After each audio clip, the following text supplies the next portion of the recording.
అందరికీ నమస్తే. ఆంధ్రప్రభకు స్వాగతం. నేను సంతోషి. ఈరోజు మనతో డాక్టర్ దిలీప్ కుమార్ గారు ఉన్నారు. ఆయుర్వేదిక్ నాడీ వైద్యులు, యాక్యుపంక్చర్ అయినటువంటి డాక్టర్ దిలీప్ గారు మనతో పాటు ఉన్నారు. ఆయన అడిగి మరికొన్ని విషయాలు తెలుసుకుందాం. నమస్తే సార్. నమస్తే సార్. ఈ రోజుల్లో కాన్స్టిట్యూషన్ ప్రాబ్లం అనేది చాలా ఎక్కువ పెరిగిపోతుంది చాలా మందిలో. ఎందుకంటే బయట దొరికే జంక్ ఫుడ్స్ ఇవన్నీ కూడా తింటున్నారు కదా. సో పిల్లల నుంచి పెద్దవాళ్ళ వరకు ఈ ప్రాబ్లం అనేది ఉంటుంది. సో అసలు ఈ కాన్స్టిట్యూషన్ ఎందుకు వస్తుంది?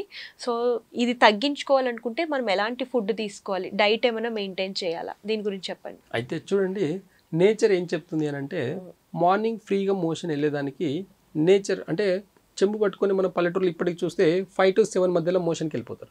అంటే తెల్లవారుజామునే వెళ్ళిపోతారు. అంటే లార్జ్ ఇంటెస్టైన్ యొక్క టైమింగ్ అనమాట. 5 to 7 అనేది ఈ పెద్ద పేగుకి సంబంధించిన ఒక టైమింగ్ ఉంటుంది అనమాట. నేచర్ అనేది ఆటోమేటిక్గా ఆ టైంకి బయటికి వెళ్ళిపో అని చెప్తుంది. కానీ ఇంట్లోనే అపార్ట్మెంట్స్ ఇవన్నీ ఇంట్లోనే బాత్రూమ్లు అయిపోయేసరికి పోదాంలే ఏ టైంలో వెళ్దాంలే అన్నట్లు అనేసరికి అదంతా కూడా ఒక క్రానిక్ డిసీజ్కి రూట్ కాజ్గా దారి తీస్తుంది అనమాట. చాలా మందికి తెలియదు అసలు పైల్స్ రావడానికి, ఫిస్టుల్ రావడానికి, ఈ బాడీ ఓవర్ హీట్ అయ్యేదానికి ఈ కాన్స్టిపేషన్ ప్రాబ్లమ్ ఇవ్వనండి ఇవన్నీ. అంటే దీనివల్ల ఇరిటేట్ వస్తుంది, వాళ్ళకే తెలియని ఒక బాధ వస్తుంది, ఎమోషన్స్ కూడా ఇక్కడ ఇంబ్యాలెన్స్ అవుతాయి. ఫ్రీగా మోషన్ కాకపోయేసరికి వాళ్ళ లైఫ్ స్టైల్లో చూడండి యాక్టివ్గా ఉండరు. మూడ్ స్వింగ్స్ అన్ని కూడా ఇక్కడి నుంచే ఉంటాయి. అంటే టైంలో వాళ్ళు మోషన్కి వెళ్ళడం అనేది కూడా చాలా ప్రాబ్లం అనమాట. నేచర్ ఆయుర్వేదాలో కూడా ఏం చెప్తుంది అని అంటే పాతకాలంలో వంటాందం అని చెప్పేసి వంటల్లో ఆమ్దం వేసుకొని కూడా వంటలు చేసుకొని వాడుకునేవారు. అప్పుడు ఎంత హెవీ డైట్ తిన్నా కానీ ఈజీగా మోషన్కి వెళ్ళేవాళ్ళు అనమాట. ఈజీగా డైజెషన్ అయ్యిందే కాకుండా ఫ్రీగా మోషన్ అయ్యేదానికి ఈ వంటాందం అనేది అంత హెల్ప్ చేస్తుంది. ఈ వంటాందం అనేది ఇప్పుడు వాడకంలో కూడా లేదు. చాలా మందికి వంటాందం అంటే ఏంటండి అని అంటున్నారు. అలాంటి పద్ధతులకు వచ్చిపోయాం మనం. ఇలాంటి అవేర్నెస్ లేకపోవడం వల్ల చాలా ప్రాబ్లమ్స్ ఫేస్ చేస్తున్నాం. నేచర్ కానివ్వండి, ఆయుర్వేద కానివ్వండి, చాలా ఈజీగా కొన్ని పద్ధతులు చెప్తుంది.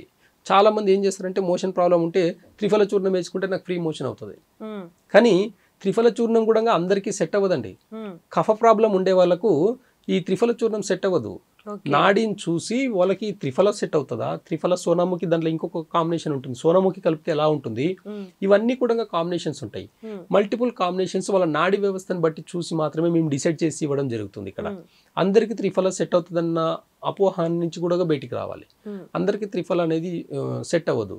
కాబట్టి బాడీ తత్వాన్ని బట్టి నాడి చూసి ఆ నాడి పద్ధతి ద్వారా మాత్రం చూసి వాళ్ళకి ఎలాంటి రెసిపీస్ ఇవ్వాలి, అలాంటి రెసిపీస్ని అడ్వైస్ చేయడం కానివ్వండి, అలాంటి మెడిసిన్స్ ఇవ్వడం కానీ జరుగుతుంది అనమాట. కానీ అందరు కామన్గా త్రిఫల చూర్ణం వేసుకొని ఫ్రీగా మోషన్కి వెళ్ళిపోతున్నారు అనుకుంటారు. కానీ కొంతమందికి అంటే ఇంటెస్టైన్ హీట్ని కూడా బయటికి పంపిస్తుంది. బాడీ అనేది చల్లదనం అవుతుంది. బాడీకి ఒక టెంపరేచర్, నార్మల్ టెంపరేచర్ ఉంటుంది. ఆ టెంపరేచర్ని బ్యాలెన్స్ చేయకపోతే కూడా డిసీజ్ అండి. మనకు బాడీ కోల్డ్ అయినా ప్రాబ్లమే, ఓవర్ హీట్ అయినా ప్రాబ్లమే. ఈ త్రిఫలలో కొంతమందికి ఇన్బ్యాలెన్స్ అయ్యేదానికి అవకాశాలు ఎక్కువ ఉంటాయి. కాబట్టి త్రిఫల వేసుకునే దానికి కూడా ముందు ఒకసారి ఆలోచించండి. మోషన్ ఫ్రీ అవుతుంది, బాడీ కూల్ అవుతుందా లేకపోతే హీట్ ఎక్కుతుందా ఒకసారి అబ్జర్వ్ చేసుకుని వేసుకోండి. దానివల్ల ఎలాంటి సైడ్ ఎఫెక్ట్స్ రావు.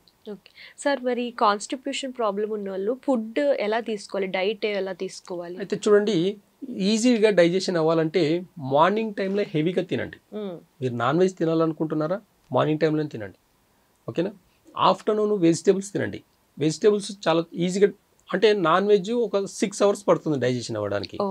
వెజిటేబుల్స్ వచ్చేసి 3 hours డైజెషన్ అయిపోతుంది. అదే మినరల్స్ లాంటి సూప్స్ లాంటి, వెజిటేబుల్ సూప్స్ లాంటివి తీసుకుంటే 1-2 hours డైజెషన్ అయిపోతాయి. అంటే డే ఎట్లయితే గడుస్తుందో ఈవినింగ్ వచ్చేసరికి చాలా ఈజీగా డైజెషన్ అయ్యే ఫుడ్ ఎప్పుడైతే తీసుకుంటామో మనము అప్పుడు ఈజీగా ప్రాబ్లం ఉండదు అనమాట. స్లీపింగ్ టైంకి ఉంటుంది, ప్లస్ ఫ్రీగా మోషన్ కూడా అవుతుంది. కానీ రివర్స్లో చేస్తున్నాం. మార్నింగ్ టైం ఉండట్లేదు కాబట్టి ఏదో ఒకటి తాగేసి వెళ్ళిపోతున్నారు. చాలా ఈ హడావిడిలో ఏమవుతుందంటే మార్నింగ్ టైం ఉండట్లేదు కాబట్టి లైట్గా ఏదో తినేసి వెళ్ళిపోతున్నారు. లంచ్ ఏదో తిన్నామంటే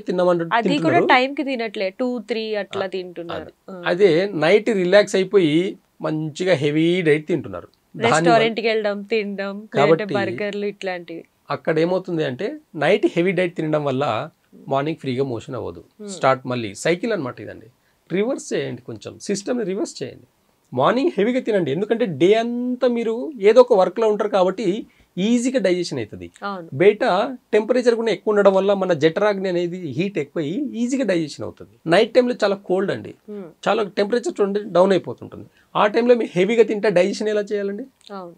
జఠరాగ్ని కూడా స్మాల్ ఇంటెస్టైన్ అనేది కూడా వర్క్ చేయాలంటే కూడా దానికి ఒక టెంపరేచర్ కావాలి కదా. అవును. కాబట్టి మార్నింగ్ టైంలో హెవీగా డైట్ తినండి. వీలైనంత వరకు ఆఫ్టర్నూన్ సెమీ అలా తీసుకోండి, సెమీ డైట్ తీసుకోండి. ఈవినింగ్ వచ్చేసరికి ఈజీగా డైజెషన్ అనేది తీసుకోండి. మీకు మార్నింగ్ ఫ్రీగా మోషన్ అవుతుంది. ప్లస్ తిన్న ఫుడ్ కూడా మీకు పేక్ అంటుతుంది. అంటే తిన్న ఫుడ్ కూడా విటమిన్స్, మినరల్స్ ఇవన్నీ కూడా మీకు బాడీకి ప్రాపర్గా అందుతుంది అనమాట. కానీ నైట్ హెవీగా తినడం వల్ల ఆ డైజెషన్ సరిగా అవ్వకపోవడం వల్ల ఎలాంటి విటమిన్స్, ప్రోటీన్స్ అన్నీ కూడా బాడీకి అనేది రావదనమాట. ఓకే. ఈ అవేర్నెస్ అనేది జనాలకు కావాలి.